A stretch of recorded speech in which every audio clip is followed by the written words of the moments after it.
खबर राजनीति। सीएम धामी ने बद्रीनाथ धाम में की पूजा अर्चना। समस्त प्रदेशवासियों के सुख समृद्धि की कामना की। धाम में चल रहे विकास कार्यों का निरीक्षण भी किया। सीएम ने तीर्थ पुरोहितों से मुलाकात की। भू कानून को लेकर आज भराड़ीसैंण में होगी अहम बैठक। मुख्य सचिव राधा रतूड़ी करेंगे अध्यक्षता। आगामी बजट सत्र में विधेयक लेकर आएगी सरकार। उपनल कर्मियों के मामले में सुप्रीम कोर्ट में पुनर्विचार याचिका दाखिल। समान कार्य के लिए समान वेतन पर हाईकोर्ट का फैसला। हाईकोर्ट के फैसले के खिलाफ दाखिल की गई पुनर्विचार याचिका। प्रदेश में मसाज सेंटर की आड़ में न हो देह व्यापार। राज्य महिला आयोग ने बनाए नए दिशा निर्देश। डिग्री या डिप्लोमा देने वालों को भी मसाज करने के लिए किया जाएगा नियुक्त। 15 नवंबर से जंगल सफारी का आनंद ले सकेंगे पर्यटक। जंगल सफारी के लिए ऑनलाइन व ऑफलाइन दोनों माध्यमों से की जा सकती है बुकिंग। और 21 नवंबर तक गन्ना पेराई सत्र शुरू होने की उम्मीद। शुगर मिल में 90% काम पूरे। मिल की ओर से गन्ना सेंटरों की हो रही तैयारी। देख रहे हैं की न्यूज़, खबरों का सारथी। नमस्कार, उत्तराखंड की खबरों के साथ मैं हूं मनोज मानस। अहम खबर से बुलेटिन की शुरुआत करेंगे विकासनगर से। अहम खबर, जहां अनियंत्रित होकर टोंस नदी में गिरे कार सवार। आपको बता दें, हादसे में एक की मौत हुई है जबकि 2 लोग गंभीर रूप से घायल हुए हैं। तो 2 लोग गंभीर रूप से घायल हुए। घायलों में 4 साल की बच्ची और एक कार चालक भी शामिल है। घायलों को प्राथमिक उपचार के बाद हायर सेंटर भेजा गया है। कालसी से कोठी जाते वक्त छिबरो पावर हाउस के पास यह हादसा हुआ है।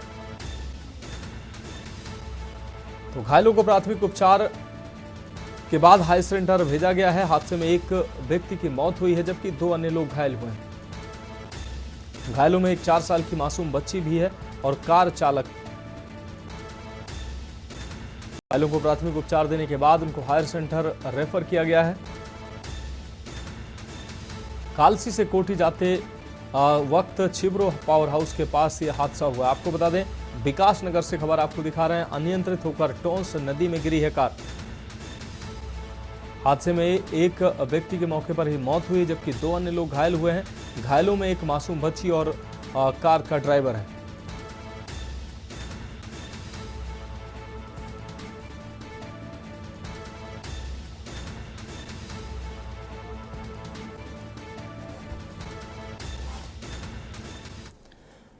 अब बढ़ेंगे अगली खबर की। उत्तराखंड के मुख्यमंत्री आज ग्रीष्मकालीन राजधानी भराड़ीसैंण पहुंचे, जहां पहुंचकर मुख्यमंत्री पुष्कर सिंह धामी ने भू कानून पलायन आयोग को लेकर भराड़ीसैंण में बैठक ली। इसके साथ ही उन्होंने यहां लखपति दीदी सम्मेलन में विभिन्न जिलों से आए उद्यमियों लाभार्थियों से वार्ता की। इसमें गांव से पलायन रोकने के लिए गांव को समृद्ध बनाया जाएगा। इससे पूर्व मुख्यमंत्री ने भगवान बद्रीनाथ के दर्शन किए।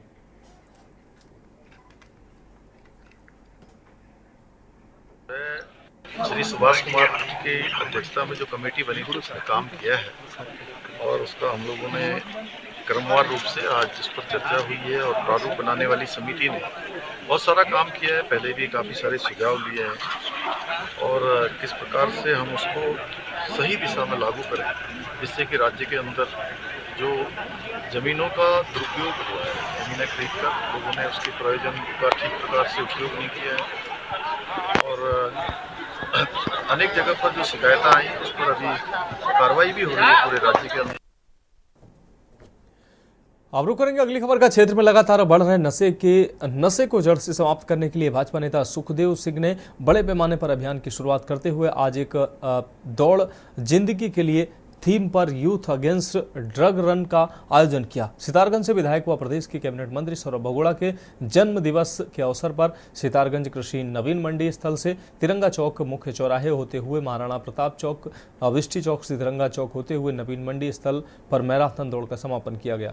मुख्य अतिथि भाजपा जिला अध्यक्ष कमल जिंदल, विशिष्ट अतिथि विधायक प्रतिनिधि Umashankar Dubey, SP city crime Manoj Katyal सहित तमाम नेता अधिकारी मौजूद रहे। दौड़ में सैकड़ों की संख्या में युवाओं ने हिस्सा लिया। जी का आज जन्म दिवस है। इस जन्म दिवस के उपलक्ष्य पर हमारे द्वारा और हमारी टीम के द्वारा यहाँ पर लंगर वितरण का कार्यक्रम, मिष्ठान वितरण का कार्यक्रम किया गया तथा गुरुद्वारा साहब से बाबा जी को बुला के माननीय सौरभ बगोड़ा जी के जन्म दिवस पर उनकी लंबी आयु के लिए अरदास बेनती करी गई, जिसमें सितारगंज विधानसभा की सभी जनता भी सम्मिलित थी, हमारी टीम सभी सम्मिलित थी। और मैं ईश्वर से प्रार्थना करता हूं कि सौरभ बहुगुणा जी की लंबी उम्र हो। वो जिस प्रकार से सितारगंज विधानसभा के लिए काम कर रहे हैं। श्री सौरभ बहुगुणा जी के जन्मदिन के उपलक्ष्य में नशे के खिलाफ मैराथन कराया है आज, जिसमें 500-550 बच्चों ने भाग लिया और एसपी साहब भी आए थे और क्षेत्र की सारी जनता ने सहयोग भी किया, मेरे साथ सभी लोग थे। और उसमें हमने एक संदेश देना चाहा है यूथ को कि जो हमारी भारतीय जनता पार्टी की सरकार का संदेश है 2025 तक उत्तराखंड को नशा मुक्त बनाना, उसमें सभी लोग अपना सहयोग दें। आज सर्वप्रथम मैं सबसे पहले उत्तराखंड सरकार के कैबिनेट मिनिस्टर श्री सौरभ बहुगुणा जी को जन्मदिन की हार्दिक शुभकामनाएं देता हूं। भगवान उन्हें ऐसे ही आगे से आगे नए से नए कीर्तिमान करने के लिए उनको आगे बढ़ाता रहे और यही हमारी कामना है। और जो आज यहाँ पर जो रेस हुई है, जो आयोजक सुखदेव सिंह जी जिन्होंने आयोजन किया है उसका, और बहुत ही अच्छी रैली हुई है आज यहाँ पर, काफ़ी बच्चों की भीड़ यहाँ पर थी। अब रुक रहेंगे अगली खबर को। उत्तराखंड पुलिस के उपनिरीक्षक मुकेश पाल को आगामी आपको बता दें Latin American world police games 2024 के लिए शुभकामनाएं देते हुए रवाना किया गया। ये गेम्स 17 नवंबर से कोलंबिया अमेरिका में आयोजित होंगे। हल्द्वानी के मीटिंग हॉल में आयोजित एक समारोह में एसएसपी नैनीताल प्रहलाद नारायण मीणा ने मुकेश पाल को नैनीताल पुलिस परिवार की ओर से शुभकामनाएं दी और उनके बेहतरीन प्रदर्शन की कामना की है। उपनिरीक्षक मुकेश पाल पावर लिफ्टिंग में भारत से चयनित एकमात्र खिलाड़ी हैं जो इस बार वर्ल्ड पुलिस गेम्स में देश का प्रतिनिधित्व करेंगे। इससे पहले मुकेश पाल ने 2023 में कनाडा में वर्ल्ड पुलिस गेम्स में 2 रजत पदक जीते थे और बेंगलुरु ओपन नेशनल चैंपियनशिप में रजत पदक हासिल किया। हालांकि 2024 में उन्होंने चोट और ऑपरेशन के कारण कुछ समय तक खेल से दूरी बनाई, लेकिन अब शानदार फिटनेस और फॉर्म के साथ वो कोलंबिया में भारत का तिरंगा लहराने के लिए तैयार है। एसएसपी नैनीताल ने इस अवसर पर मुकेश पाल को गोल्ड मेडल लाने की शुभकामनाएं दी।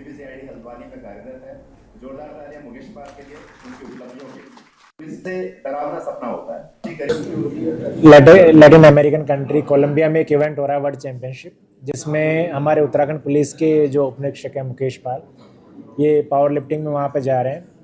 पूर्व में भी इन्होंने कई वर्ल्ड चैंपियनशिप में जो इंडिया को जो है अलग अलग कैटेगरीज में मेडल दिलाए।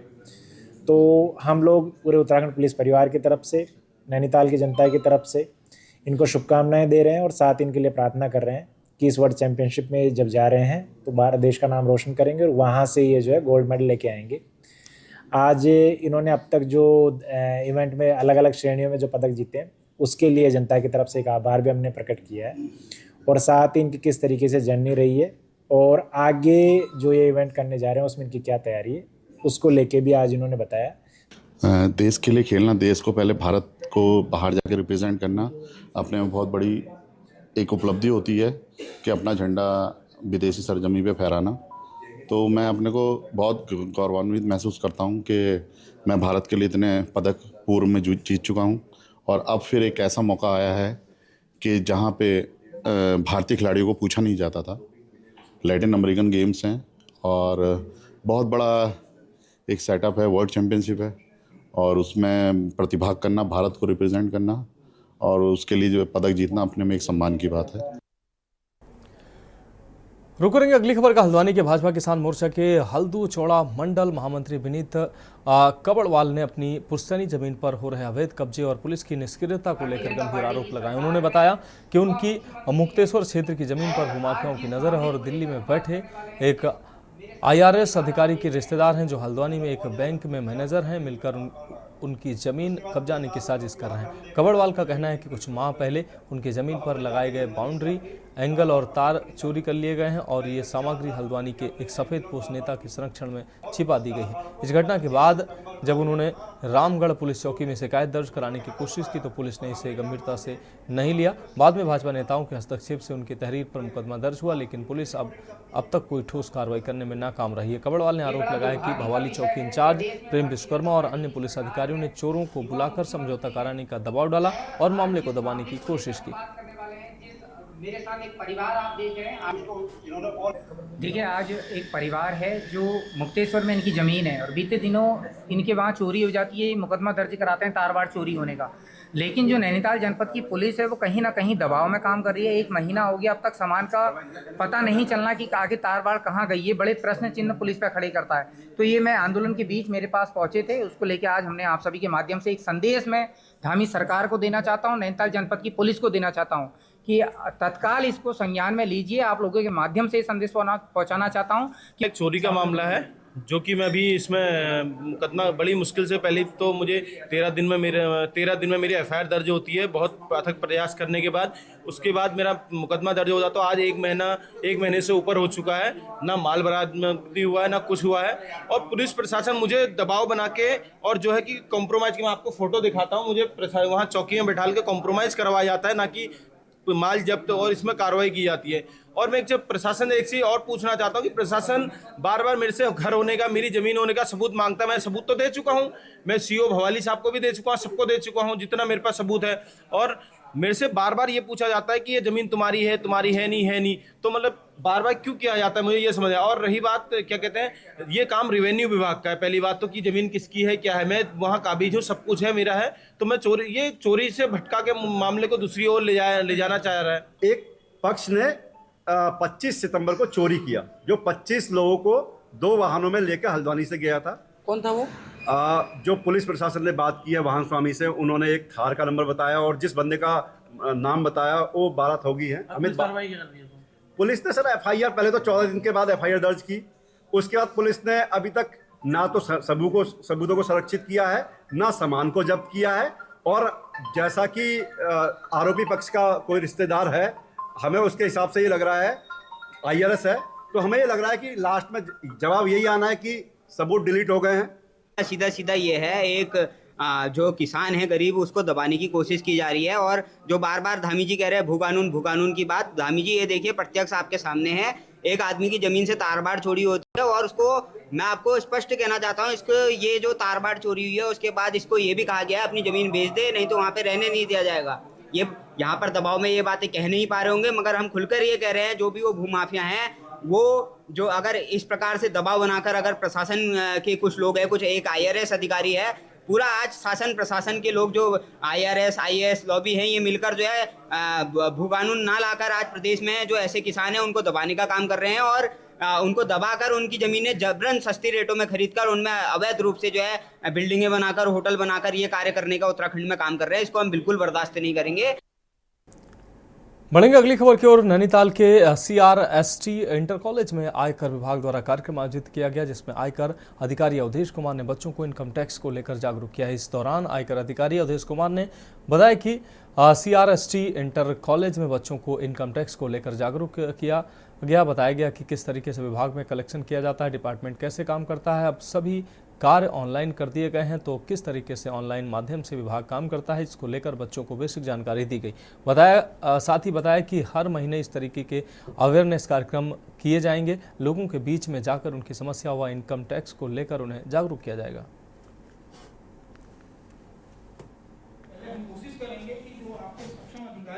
प्रोग्राम है, ये अवेयरनेस के लिए, बच्चों के लिए विशेष रूप से बच्चों को बताया जाए कि इनकम टैक्स के बारे में, कि कैसे कलेक्शन होता है और आयकर कैसे डिपार्टमेंट कैसे काम कर रहा है। आजकल चीज़ें ऑनलाइन हो रही है, तो उसी के बारे में बच्चों को एक बेसिक जानकारी देनी, बच्चों को एक अवेयरनेस देनी, या जिन टीचर्स की जो भी प्रॉब्लम्स हैं उनको बताना इनकम टैक्स के बारे में, उनकी जो प्रॉब्लम्स हैं उनको सॉल्व करना। आउटरीच का यही है कि डिपार्टमेंट का एक पब्लिक के बीच में जाकर के एक टैक्स अवेयरनेस के रूप में एक प्रोग्राम है। अब बात करेंगे अगली खबर की। स्वास्थ्य सेवाओं को दुरुस्त करने के लिए स्वास्थ्य विभाग हरिद्वार का अभियान लगातार जारी। जिले में चल रहे मरीजों के जीवन से खिलवाड़ करने फर्जी अस्पतालों को लेकर अब स्वास्थ्य विभाग ने कड़ा रुख अपना लिया है। SCMO हरिद्वार डॉक्टर अनिल वर्मा ने कहा कि क्षेत्र में लगातार शिकायतें मिल रही थी कि निजी अस्पतालों में बड़े बड़े डॉक्टरों के नाम तो लिखे हुए हैं, पर मौके पर कोई डॉक्टर नहीं मिलते, जिसको लेकर कई अस्पताल बंद कराए गए और बहुत से अस्पतालों पर कार्रवाई भी की गई। उन्होंने कहा कि स्वास्थ्य विभाग का अभियान लगातार जारी है। उन्होंने डॉक्टरों को भी निर्देशित किया कि नियमों के अंतर्गत सेवाएं दें और आमजन के जीवन से खिलवाड़ न करें। उन्होंने कहा कि क्लिनिकल एस्टेब्लिशमेंट एक्ट के अंतर्गत सभी डॉक्टरों को रजिस्ट्रेशन करवाना अनिवार्य है। साथ ही यह भी आवश्यक है कि जिस डॉक्टर के पास जिस पैथी की डिग्री होगी वह उसी में इलाज करेगा।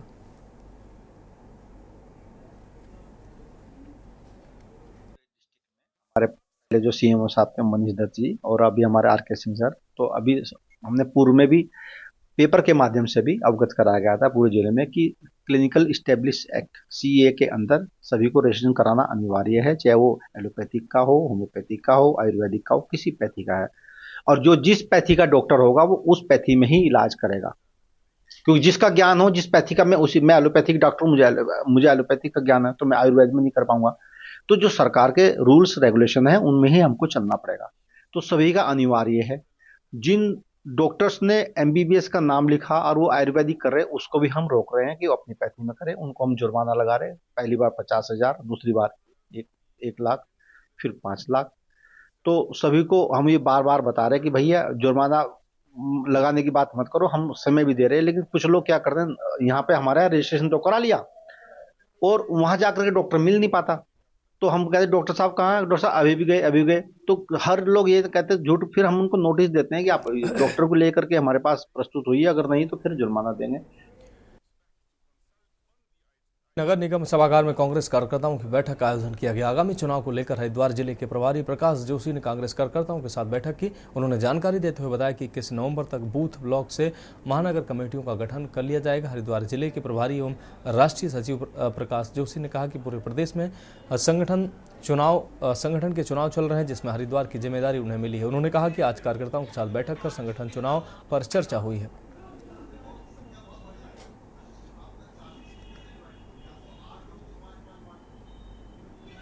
ये आज पहली बैठक थी और आज की बैठक का मुख्य जो पूरा फोकस था वो संगठन का जो ढांचा है, जो हमारे 40 वार्डों और 2 ब्लॉकों के रूप में है।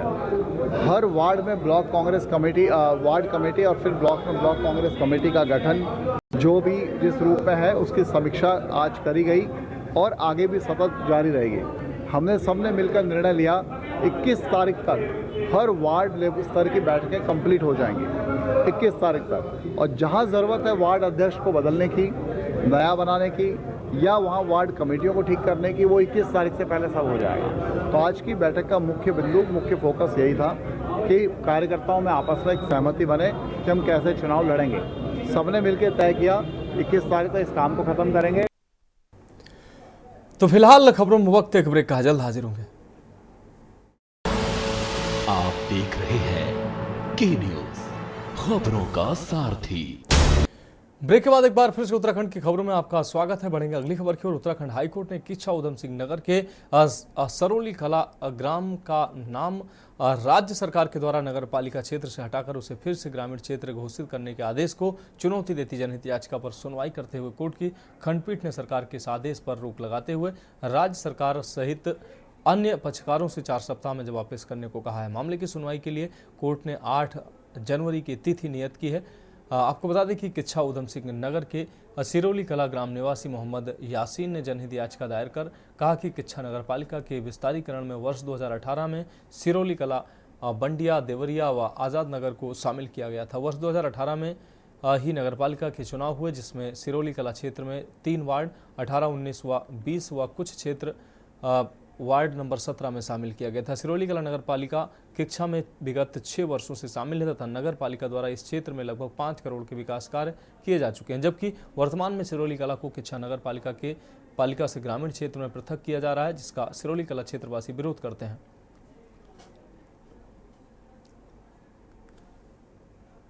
में नगर पालिका परिषद में इंक्लूड कर लिया था बाय नोटिफिकेशन। उसके बाद उन्होंने 2021 में इसको फिर से हटाने की कोशिश करी गई, उसके खिलाफ रिट भी ऑनरेबल हाई कोर्ट ने स्टे कर दिया था। उसके बाद वो रिटें उन्होंने विड्रॉ कर ली, नोटिफिकेशन विड्रॉ कर लिया, फिर इन्फेक्चुअस हो गई। उसके बाद 3 सितंबर 2024 को उन्होंने दोबारा से उसको एक्सक्लूड करने की कोशिश की गई, उसके खिलाफ हमने रिट करी और ऑनरेबल हाई कोर्ट ने उसको स्टे कर दिया।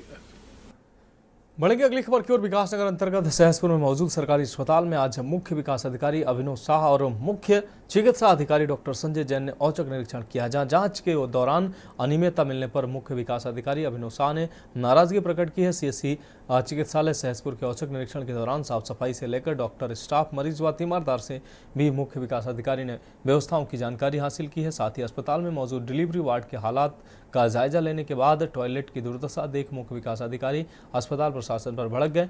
वहीं इस औचक निरीक्षण के दौरान मुख्य विकास अधिकारी अभिनव शाह ने निरीक्षण के दौरान एक डॉक्टर के अस्पताल में गैरहाजिर रहने पर डॉक्टर से जवाब तलब कर उसका वेतन रोके जाने की बात कही।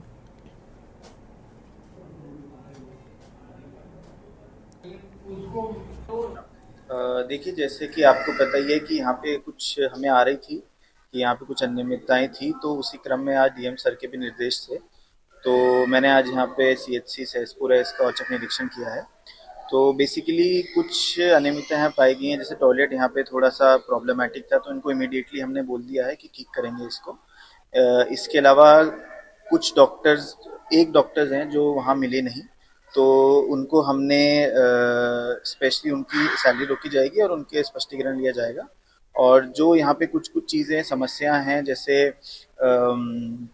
मेडिसिन्स का जो प्रॉपर स्टॉक नहीं था कहीं कहीं पे, तो उसके लिए भी हमने यहाँ पे कार्रवाई के लिए निर्देश दे दिया है। इसमें हम तत्काल कार्रवाई करेंगे। अधिकारी महोदय के निर्देश पर ये सीडीओ साहब को मुझे आज यहाँ भेजा गया था, तो सीडीओ साहब ने विस्तृत अस्पताल का दौरा किया है और जो भी कमी पाई गई है वो अभी आप लोगों से बातचीत की गई है। तो जो भी कमियां पाई गई हैं उनके लिए उनको चेतावनी दे दी गई है, तो उनको शीघ्र ही ठीक करने के निर्देश दे दिए गए। सर, ग्रामीण और पहाड़ी क्षेत्रों में खास कर अभी भी मशीनें, टेक्नीशियंस या फिर जो डॉक्टर्स के स्पेशलिस्ट डॉक्टर है उनके अभाव से अस्पताल जूझ रहे हैं। ये अस्पताल है सहसपुर का सामुदायिक स्वास्थ्य केंद्र है, तो सामुदायिक स्वास्थ्य केंद्र में डॉक्टर, स्पेशलिस्ट डॉक्टर को छोड़ के बाकी जितने भी डॉक्टर के पद हैं या पैरामेडिकल के पद हैं, स्टाफ नर्स के पद हैं, एक्सरे टेक्नीशियन के पद हैं, वो सभी भरे हुए हैं। अब रुक करेंगे अगली खबर का। बीआरओ बागेश्वर से कपकोट मोटर मार्ग में सुरक्षा दीवारों व कलमट में गुणवत्तापूर्वक मानक के अनुसार कार्य न होने पर ब्लॉक प्रमुख गोविंद सिंह दानू ने डीएम बागेश्वर को फोन करके निर्माणाधीन कार्यों की जांच कर निर्माण कार्य रुकवाने को कहा, जिसका संज्ञान लेते हुए जिलाधिकारी ने शीघ्र ही एसडीएम बागेश्वर को निर्माणाधीन स्थल में भेजा और वहां की सामग्री जांच हेतु थर्ड पार्टी को भेजने को कहा। प्रमुख ने बताया कि जनता द्वारा लगातार शिकायत मिल रही थी कि बीआरओ जितना भी बैजनाथ से तेजम मोटर मार्ग की सुरक्षा दीवार, कलमट व पुलिया दीवारें बना रही है, उसमें सीमेंट के साथ रेता बजरी की जगह लोकल मिट्टी व खोचर मिला रहे हैं, जिसकी कोई लाइफ टिकाऊ नहीं होती। जिला मुख्यालय बागेश्वर और ब्लॉक तहसील मुख्यालय कपकोट के बीच जब बीआरओ इतनी बड़ी अनियमितता कर निर्माण कर रहा है, जहां से रोज जिले व तहसील के अधिकारी व कर्मचारी नेता गुजरते हैं, तो दूरस्थ क्षेत्रों में इनका निर्माण कार्य कितना घटिया होगा।